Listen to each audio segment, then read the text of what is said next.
Hello everyone, it's my turn to read a story today, and my favourite story is this one, Never Tickle a Tiger by Pamela Butchart.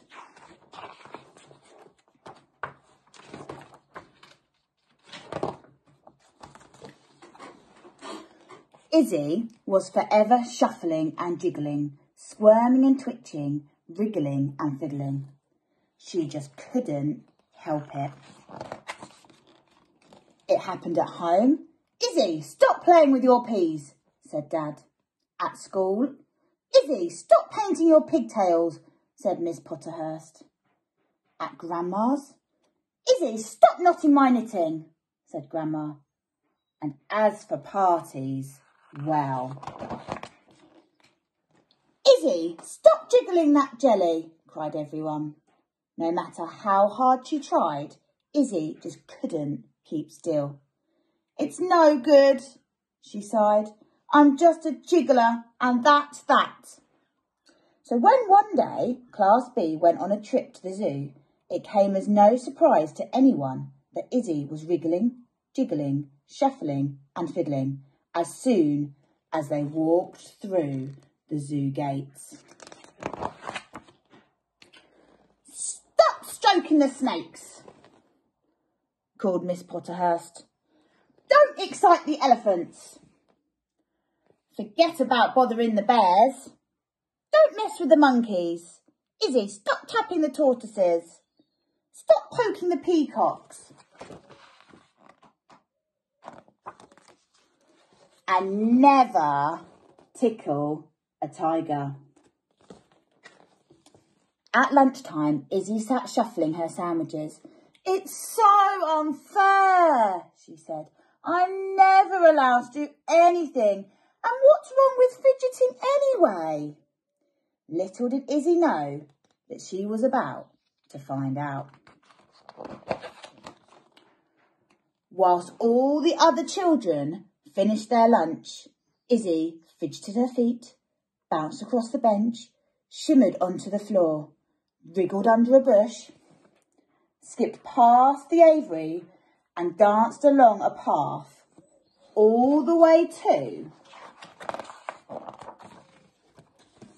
the tiger enclosure.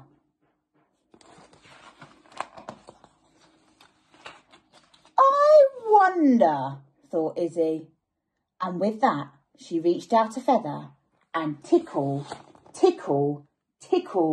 a tiger. Rah! Roared the tiger.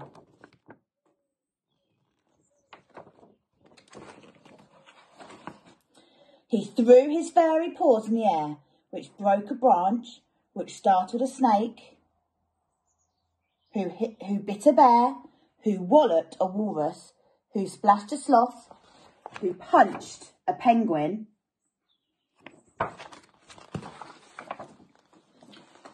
who kicked a croc, who snapped at a skunk, who ponged a panda, who rammed a rhino, who hit a hippo, who wiggled and wobbled,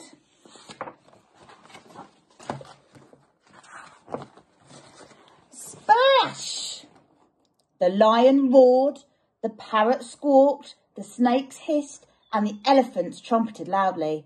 Miss Potterhurst squealed, the children giggled, and the zookeeper came running. It was pandemonium. And it was all Izzy's fault. But then... Stop! Shouted Izzy at the top of her voice. Stop squealing, squawking, splashing and flapping. Enough running, roaming, ramming and bumping. No more jiggling, wriggling, shuffling and squirming.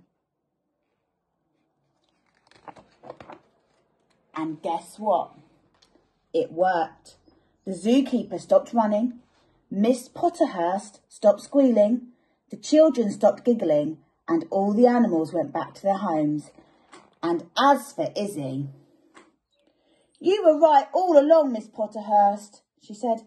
I'll never, ever tickle a tiger again. But what can be the harm of prodding a polar bear? She thought.